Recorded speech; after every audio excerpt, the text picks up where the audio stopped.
Shalom, selamat pagi Bapak Ibu yang dikasihi Tuhan. Puji Tuhan kita boleh berjumpa kembali dalam waktu teduh bersama Gereja Toraja Jemaat Bogor, edisi Selasa 16 Oktober 2023. Bacaan kita pada pagi hari ini terambil dari Matius 14 ayat 1 sampai 2. Bapak Ibu yang dikasihi Tuhan, sebelum kita membaca firman Tuhan, kita bersatu di dalam doa.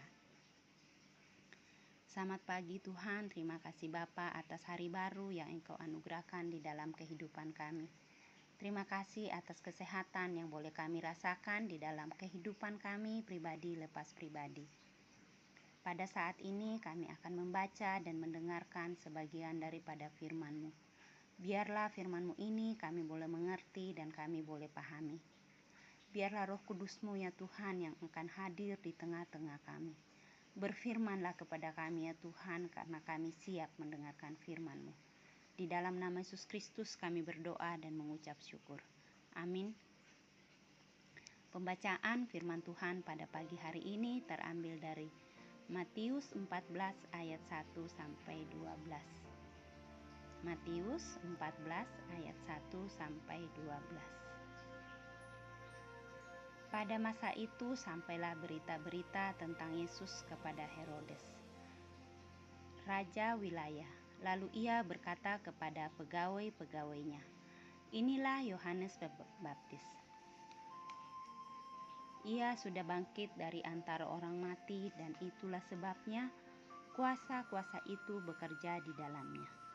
Sebab memang Herodes telah menyuruh menangkap Yohanes, membelenggunya dan memenjarakannya berhubungan dengan peristiwa Herodias, istri Filipus saudaranya, karena Yohanes pernah menegurnya, katanya, 'Tidak halal engkau mengambil Herodias.'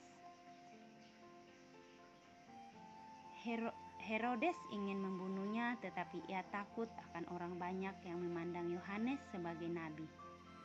Tetapi pada hari ulang tahun Herodes, menarilah anak perempuan Herodias di tengah-tengah mereka dan menyukakan hati Herodes, sehingga Herodes bersumpah akan memberikan kepadanya apa saja yang dimintanya.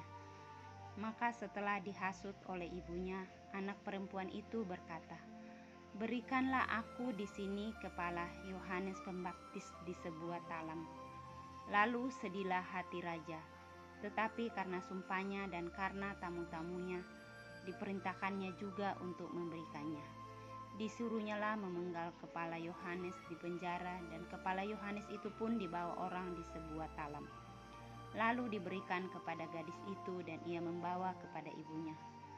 Kemudian datanglah murid-murid Yohanes Pembaptis mengambil mayatnya dan menguburkannya. Lalu pergilah mereka memberitakannya kepada Yesus."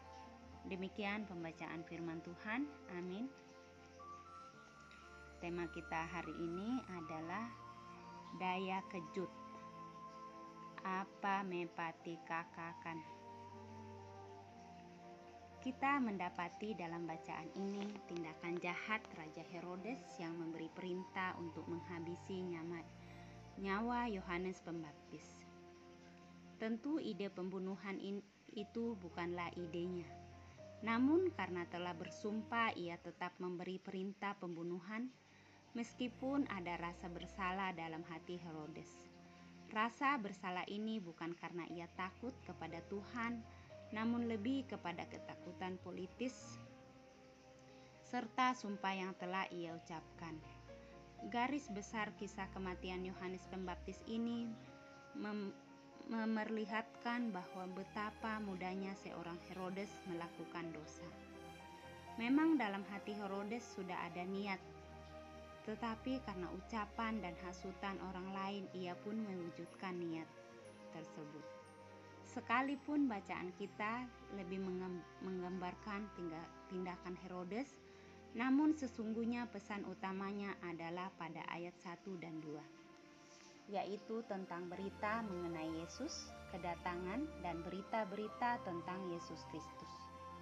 Tampaknya memberi daya kejut dalam hati Herodes. Berangkat dari situasi tersebut, kita hendak disadarkan bahwa kedatangan Yesus Kristus memang mengejutkan hati tiap orang. Artinya, hati kita kembali diingatkan untuk merenungkan dan mengakui dosa yang kita telah lakukan, sadar atau tidak. Sejatinya, kedatangan Yesus Kristus adalah mencari mereka yang hilang karena berkanjang dalam dosa. Pun sama dalam kehidupan kita, selalu ada kecenderungan dalam diri untuk selalu jatuh dalam dosa. Dari kisah Herodes kita melihat bahwa selalu banyak peluang kita jatuh dalam dosa, entah itu dari diri sendiri maupun dari orang lain. Namun selalu ada suara-suara kebenaran dalam hati kita untuk mengingatkan bahwa kita pernah atau sedang dalam kuasa dosa. Hal tersebut selalu mungkin melalui kuasa Roh Kudus. Amin. Jemaat yang dikasihi Tuhan, marilah kita tundukkan kepala, kita bersatu di dalam doa. Bapa, kami bersyukur buat firman-Mu yang pada pagi hari ini boleh mengingatkan dan boleh kami dengarkan. Terima kasih Tuhan atas firman-Mu yang senantiasa mengingatkan kami untuk kami kembali merenungkan dan mengakui dosa yang kami lakukan, baik yang kami sengaja maupun yang tidak kami sengaja ya Tuhan. Biarlah Engkau ya Tuhan yang akan memampukan kami di dalam menjalani hari-hari kami. Tuhan, kami juga berdoa untuk pemerintahan kami, mulai dari pusat sampai ke pelosok tanah air. Biarlah Engkau Tuhan yang akan memberikan hikmat dan kebijaksanaan dalam mereka memimpin negara kami. Tuhan, kami juga berdoa buat saudara-saudara kami yang saat ini sedang sakit ya Tuhan. Biarlah Engkau ya Tuhan yang akan memberkati mereka. Biarlah dengan bilur-bilur-Mu ya Bapa, mereka boleh sehat dan pulih kembali. Tuhan, kami juga berdoa untuk jemaat-Mu yang sedang berduka. Tuhan, Engkau hiburkan dan kuatkan. Tuhan, kami juga mendoakan untuk anak-anak kami agar mereka tidak lalai dalam menjalankan tugas dan tanggung jawab mereka. Tuhan, kami juga mendoakan untuk saudara-saudara kami yang sedang bergumul dalam permasalahan mereka. Kiranya Engkau ya Tuhan yang akan hadir di sana bersama-sama dengan mereka. Kami juga berdoa Bapa untuk jemaat-Mu yang sedang berulang tahun. Engkau tambahkan berkat-Nya, berikan kesehatan dan sukacita. Kami juga mendoakan orang tua kami yang dalam masa tuanya Tuhan. Biarlah mereka senantiasa diberikan kesehatan dan kenyamanan dalam menjalani hari-hari indah mereka.